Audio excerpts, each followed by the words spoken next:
Satu, dua, Dua, tiga. tiga. Assalamualaikum warahmatullahi wabarakatuh. Kami dari kelompok 5, saya Muhammad Gilardino. Dan saya Dini Ayuwardani Saya Candika Bundi Cahyani Saya Muhammad Akbar Alamin akan memenuhi tugas mata kuliah akuntansi biaya. Izin perkenalkan nama kakak. Oke, perkenalkan nama saya Arum. Mengapa Anda memilih membuka usaha catering ini? Sebenarnya usahanya bukan sepenuhnya punya saya, tapi keluarga saya. Alasan untuk membuka catering adalah karena hobi membuat kue, jadi dikembangkan gitu. Untuk pertanyaan selanjutnya, itu sudah berapa lama usaha catering ini berjalan? Sekitar dari 2020. Kalau sekarang sekitar 5 tahunan. 5 sampai 6. Jenis catering apa yang dijalankan seperti harian, prasmanan, atau snack box? Cateringnya ya seperti snack box yang biasa kayak nunggu orang pesan baru buat gitu. Siapa target pasar usaha catering ini? Target pasarnya adalah orang sekitar, terus orang-orang yang mau punya acara hajatan kayak gitu. Bagaimana proses produksi makanan setiap harinya? Proses produksi pelanggan memesan, terus kita buat kuenya sesuai dengan pesanannya. Dari mana bahan baku catering ini diperoleh?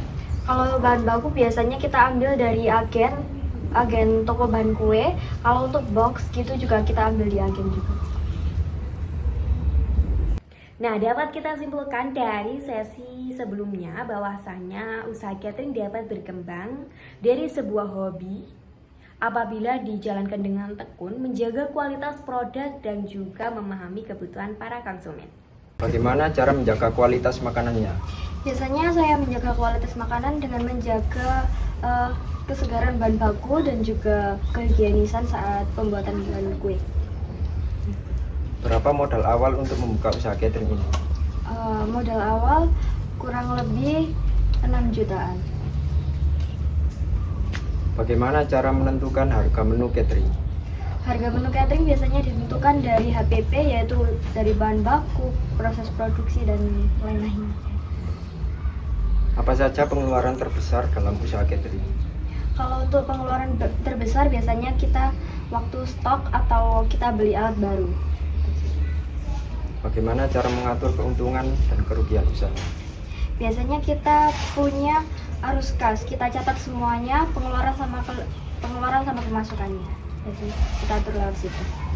Apakah usaha catering ini pernah mengalami penurunan pendapatan? Tentu saja pernah. Biasanya penurunan terjadi waktu sepi acara dan juga misal kalau ekonomi lagi nggak baik-baik aja gitu. Terima kasih untuk wawancaranya. Ya, baik. Dari hasil wawancara tadi dapat kita simpulkan ada 3 poin. Yang pertama ada operasional atau manajemen kualitas. Untuk yang selanjutnya ada struktur biaya, HPP, simultan, simulasi harga, dan untuk yang selanjutnya ada kesehatan finansial dan manajemen risiko. Baik, kita akan analisa satu-satu mulai dari operasional dan manajemen kualitas. Nah, tadi dijelaskan bahwasannya adanya jaminan bahan baku yang segar, jadi memastikan kualitas rasa dan struktur produk yang prima dengan mengambil pasokan langsung dari agen terpercaya dan bahan bersertifikasi higienis. Ada yang kedua dari standarisasi higienis, menerapkan protokol sanitasi yang ketat dalam setiap proses pembuatan kue demi menjaga kepercayaan serta kepuasan para pelanggan. Dan yang ketiga, ada sistem produksi sesuai dengan pesanan, menggunakan sistem just in time. Produksi baru berjalan setelah ada order masuk. Efektif meminimalkan risiko bahan sisa dan pemborosan modal. Jadi tadi sempat disampaikan bahwasanya ketika ada orderan masuk, itu baru dibuatkan untuk pesanannya. Jadi tidak ada yang namanya bahan sisa. Jadi ini sangat menjaga sekali terkait dengan kesegaran dari bahan baku itu sendiri. Kita lanjut untuk yang poin selanjutnya. Ada poin yang kedua, struktur biaya, HPP, dan simulasi harga. Dan struktur biayanya sendiri tadi sempat disampaikan oleh narasumber yang mana modal awalnya itu terdiri dari 6 juta, yang untuk simulasi modalnya terdiri dari bahan baku 55%, tenaga kerja 25%, kemasan 10%, dan operasional 10%. Terus untuk simulasi rentang harga menunya terdiri dari 15, 25, 35, sampai 45 ribu, tergantung dari permintaan customer. Jadi untuk cateringnya ini sendiri itu tergantung dari permintaan. Jadi setiap kali ada permintaan baru untuk dibuatkan. Dan selanjutnya ada kesehatan finansial dan manajemen risiko.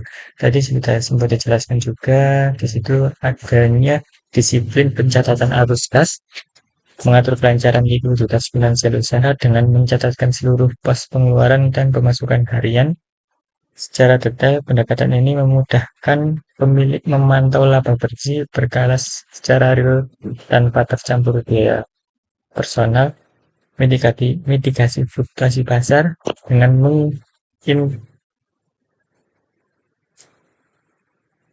mengantisipasi ketidakpastian omset akibat efek minimal low season seperti hajatan atau dinamika ekonomi makro.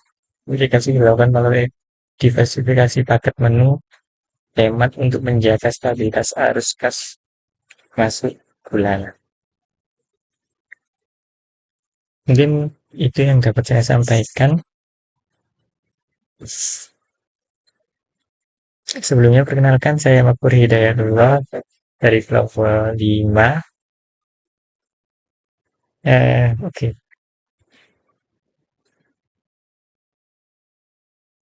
Sebelumnya perkenalkan,